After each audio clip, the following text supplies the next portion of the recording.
Ian, start with Lovie. Lovie Smith, one and done again for the Houston Texans. First David Culley, then Lovie Smith. They hit send on the press release roughly 11:30 Eastern time. I'm going to ask you what everyone is asking, what my mother asked on the way home last night. Is he getting fired because they won the game? No. With all due respect for your mother, that is a terrible take. He did not get fired. No, it's not a terrible take. It's a fair question. Not a take. It was a question. Well, anyway, no. He did not get fired because, sorry for insulting your mother. He did not get fired because the Texans won the game, although it was a dramatic win. And certainly as an organization, if you had the option, you'd always want the #1 pick over the #2 pick. But I don't get the sense that there's a lot of consternation inside the Texans building today. It's not like everyone's frustrated, and therefore Lovie Smith needs to be out. They're going to get a really, really good player at #2, just like they would have gotten a really, really good player at #1. Historically, I'm not sure how much of a difference that's going to make anyway, but to answer your question, no. This has been coming over the last several weeks. This has been building.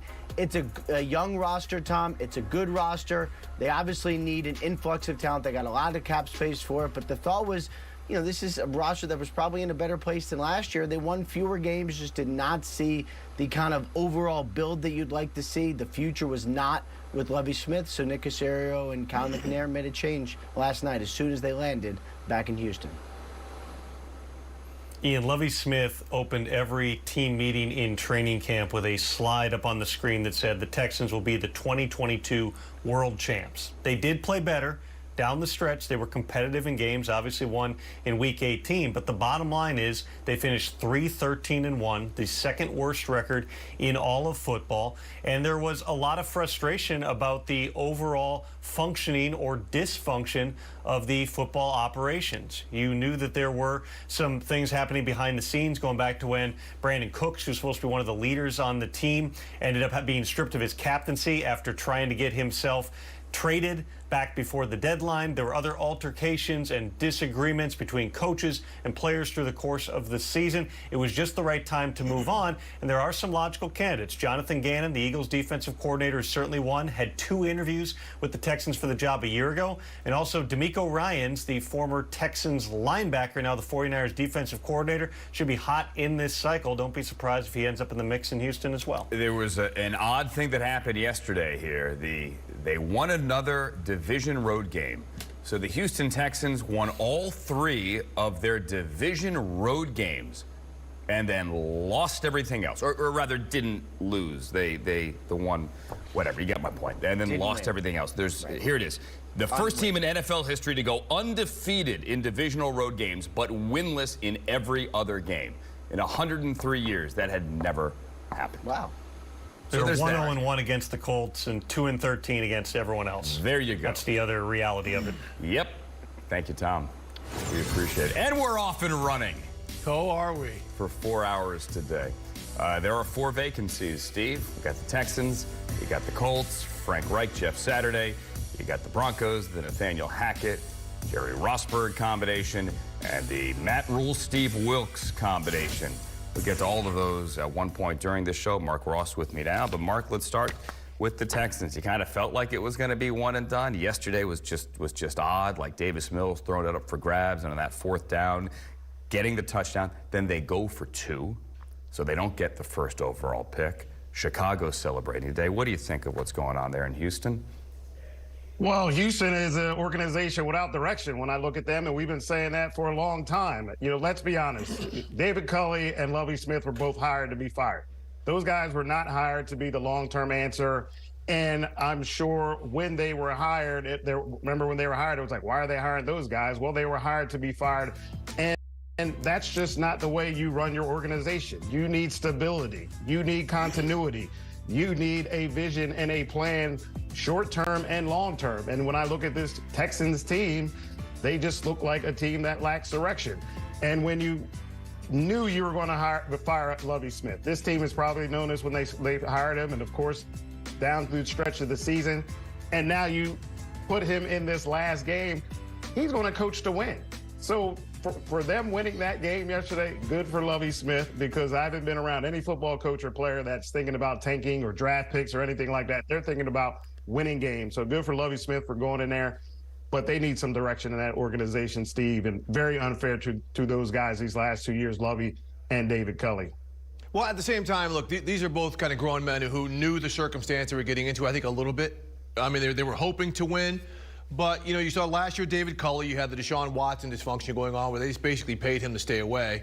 And this year, Lovie had to pick up the contrails of that. They had, a supposedly good draft, but they just made no progress. And so is that Lovie Smith's fault? That's the thing. If you're going to do something like this, where is the foundation of what you're building? You're seeing some teams like the Falcons, they burned a year last year. This year they had to clean cap space, but you see the foundation of where they're headed, right? You can see the foundation where some teams are headed with the Texans. Where is it? So someone's going to take this job. Josh McCown is somebody who they wanted to hire already. We'll see if that's someone they bring in finally to kind of get things going, or is it D'Amico Ryans or whomever? But you have to know who you're going to work for, because this cycle could continue. Hopefully the Texans can get it together for the players and the people who are committed to this organization. But they have got to figure out what their North Star is, because right now they just seem to be reaching for straws. Yeah. And real quick, Mark, I'm just so glad that we did not start the show off with any mama conversations. It was a fair question. I mean, I said it to you. I said it to you all in our week. community, we can't talk about no mamas. No, That's no. coming through that screen. I said it to Steve all week, and he said it when he came in today. I'm like, the Texans are going to win this game.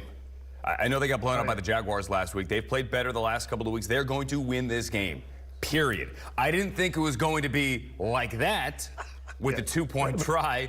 I mean, this is the same team against whom Lovie played super conservatively week one, played through overtime, didn't do anything to try to win that game week one.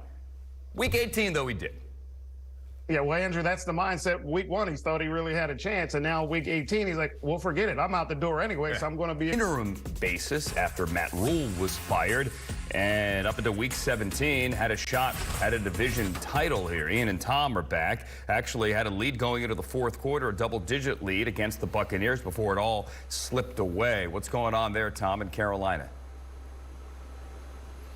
Well, Andrew, the Panthers are going to run a expansive and full search as required under the Rooney Rule, and also because they want to talk to a lot of different people. That list of candidates will include their interim head coach, Steve Wilks, who led the team to a 6-6 record under remarkably different circumstances. When you think back to the start of the season, they had a head coach who's now at Nebraska, a quarterback who's now a Ram, and a running back who's now a 49er, yet somehow with Sam Darnold and Deontay Foreman and Steve Wilks at the helm, they remained competitive, and certainly Wilks exhibited a lot of leadership, which is something that owner David Tepper values. Wilks will interview with the team, I'm told, on Tuesday.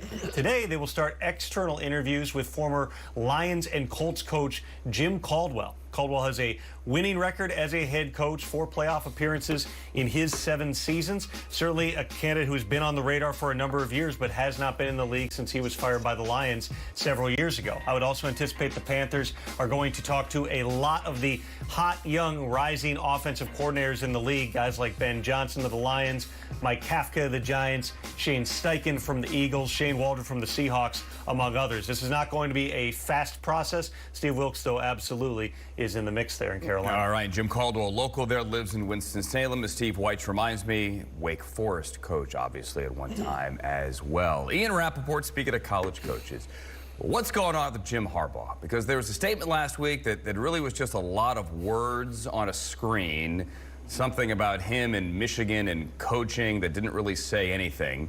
But then there was word late last week of a possible NCAA thing going on in Ann Arbor. So where are we? Key word in Harbaugh's statement, expect. That was really the only word that I read, expect, because it was not final. He does not have a new contract with Michigan. They have an opportunity to make him one of the highest paid coaches in college football, which may make all of this go away. It hasn't happened, and until that does, expect is all we have. And then Dan Quinn. Remember last year, Dan Quinn was considered one of the top candidates for the Broncos. For whatever reason, they opted against going with him, despite the fact that general manager George Payton is pretty close with him. He's already been a successful head coach, also a great guy. I don't know if that matters or not, but impressive